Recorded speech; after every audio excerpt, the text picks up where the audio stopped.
Merit స్కాలర్షిప్లు, అత్యాధునిక వసతి సౌకర్యాలతో భోజనాలు, బంపర్ ఆఫర్లతో 50 కోర్సుల్లో సీట్లు గ్యారంటీ ప్రకటించింది మన కాంచీ యూనివర్సిటీ. ప్రముఖ కంపెనీల్లో ప్లేస్మెంట్ అవకాశాలు. ఇంకెందుకు ఆలస్యం? వెబ్సైట్ ని సందర్శించండి. వివరాల కోసం నంబర్లకు కాల్ చేయండి.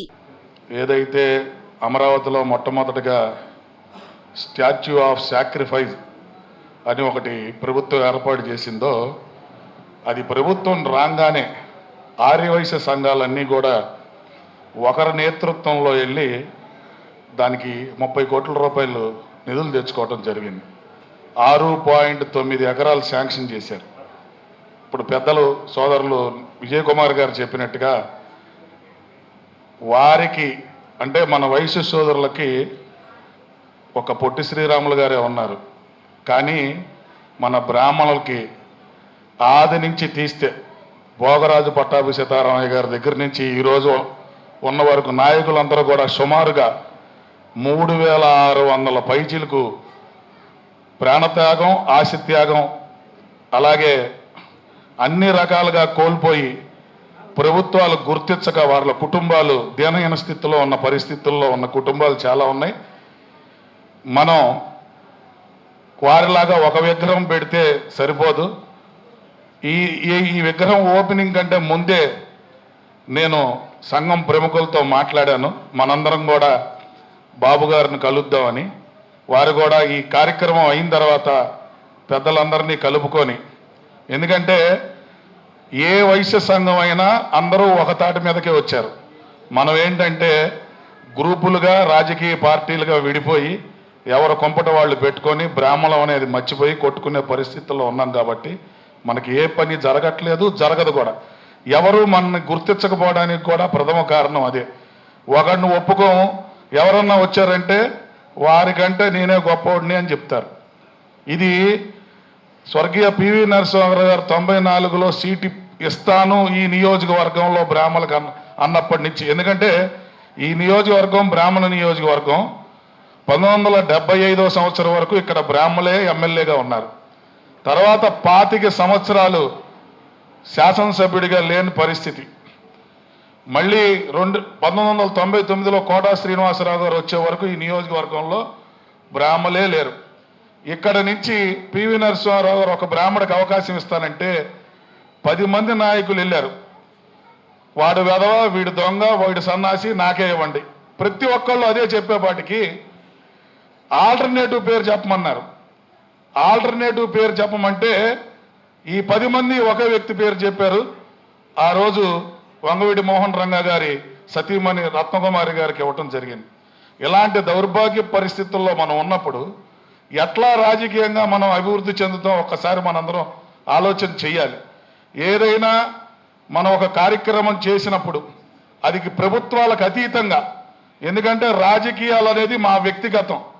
ఇక్కడికి వచ్చిన తర్వాత ఒక వేదిక మీద కూర్చున్నప్పుడు అన్ని పార్టీల నాయకులు సమిష్టిగా కలిసి నిర్ణయం తీసుకుంటేనే కులం అభివృద్ధి చెందుతుంది. లేకపోతే కులం నిర్వీర్యం అయ్యే పరిస్థితి ఉంది. గత 5 సంవత్సరాలు సెకండ్ గ్రేడ్ లీడర్ లేకుండా చాలా ఇబ్బంది పడే పరిస్థితి ఉంది.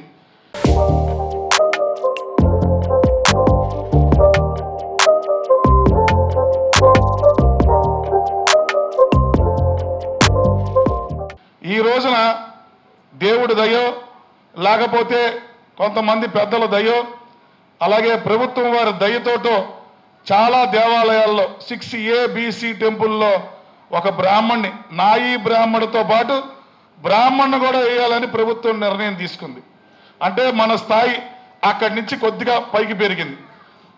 ఏమండి, ఇట్లాగా ఉన్నప్పుడు ఒక ఎమ్మెల్సీ కానీ, ఒక రాజ్యసభ కానీ, ఒక ఎమ్మెల్యే కానీ ఏ కుల సంఘం వెళ్ళి ఏ రాజకీయ నాయకుడికి మెమరాండం ఇచ్చిందో ఒక్కసారి మనం ఆలోచించాలి.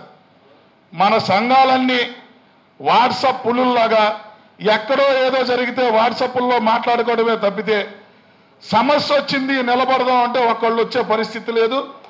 ఎప్పుడైతే ఒకడు సమస్య అందరుగా భావించి అందరం సమిష్టిగా కలిసి పనిచేస్తామో ఖచ్చితంగా మన వెనకబాటుతనం పోతుంది. ఈరోజు వాట్సాప్లో చూడండి, సోషల్ మీడియాలో చూడండి, ఫేస్బుక్లో చూడండి, ఎక్కడ చూసినా సరే బ్రాహ్మడే టార్గెట్. మొన్న మహబూబ్ నగర్ జిల్లాలో 2 సంవత్సరాల పిల్ల చనిపోతే ఫేస్బుక్లు మీరు వాట్సాప్లు సోషల్ మీడియా మొత్తం మనువాదం నశించాలి, బ్రాహ్మణత్వం నశించాలి. ఆ పిల్ల చచ్చిపోవడానికి బ్రాహ్మణులకు ఏమన్నా సంబంధం ఉందండి? ఏమన్నా సంబంధం ఉందా? ఒళ్ళు బలిసిన ఎవడో చేసిన పనికి బ్రాహ్మణులకి సంబంధం ఏంటి? అక్కడ అర్చకుడు బ్రాహ్మడు కూడా కాదు. ఆ దేవాలయంలో బ్రాహ్మడు అనేవాడు ఒక్కడు కూడా లేడు ఆ ప్రాంతంలో. కానీ మనువాదం బ్రాహ్మణవాదం నశించాలి. కొంతమంది కావాలని దుష్ప్రచారం చేస్తూ రకరకాలుగా బ్రాహ్మణులు కించపరుస్తుంటే వెనక నుంచి మనవాళ్ళు కొంతమంది నువ్వు ఇది పెట్టు, అది పెట్టు, అలా చెయ్యి, ఇలా చెయ్యి అని ప్రోత్సహించి పూర్తిగా బ్రాహ్మణ్యాన్ని నిర్వీర్యం చేయడానికి కంకణం కట్టుకొని మనలో మనమే శత్రువులుగా తయారయ్యి కులాన్ని నాశనం చేసుకుంటున్నాం. ఇది పూర్తి స్థాయిలో మనం గమనించి ముందుకెళ్ళకపోతే రాబోయే తరం లేదు. 2050 సంవత్సరం తర్వాత బ్రాహ్మణత్వం అనేది లేదు, పూర్తిగా నిర్వీర్యం అయిపోతుంది. బ్రాహ్మణుని చెప్పుకునే పరిస్థితి ఉండదు. బ్రాహ్మణుని రోడ్డు మీద తిరిగితే తన్ని మన ఆస్తులు లాక్కునే పరిస్థితుల్లో ప్రజలు ఉంటారని, అన్ని కులాలు ఉంటాయని మీరు గమనించాలి. ఇది గమనించి మనం ముందుకెళ్ళాలి. రాజకీయంగా మనం భిక్ష అడుక్కోవాలి. మనం ముష్టి అడుక్కుంటే కానీ వేసే పరిస్థితి ఏమన్నా అంటే వేదికలెక్కి 3.5% మనం ఉన్నామని చెబుతారు. 3.5% అంటే మామూలు అండి?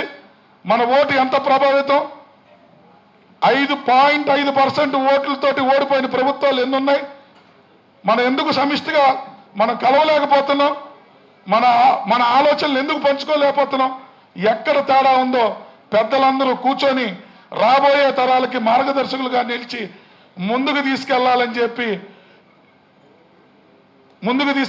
చెప్పి నేను మనస్ఫూర్తిగా కోరుకుంటూ, ఈ కార్యక్రమం ఏదైతే తలపెట్టామో నా వంతు కృషిగా ఖచ్చితంగా లోకేష్ గారిని, చంద్రబాబు గారిని, అలాగే మా పార్లమెంట్ సభ్యుడు కేసినేని చిన్ని గారి దగ్గరికి నా శక్తి వంచన లేకుండా మనసా వాచా కర్మన నాకు చేతనంత సహాయం చేస్తానని సభాపూర్వకంగా తెలియజేస్తూ, అందరూ కలిసి రావాలి, ఐక్యంగా ముందుకెళ్తేనే ఏదైనా సాధ్యం అవుతుందని చెప్పి మరొకసారి తెలియజేస్తూ, మీ అందరికీ శిరస్సు వంచి పాదాభివందనం తెలియజేస్తూ సెలవు తీసుకుంటున్నా.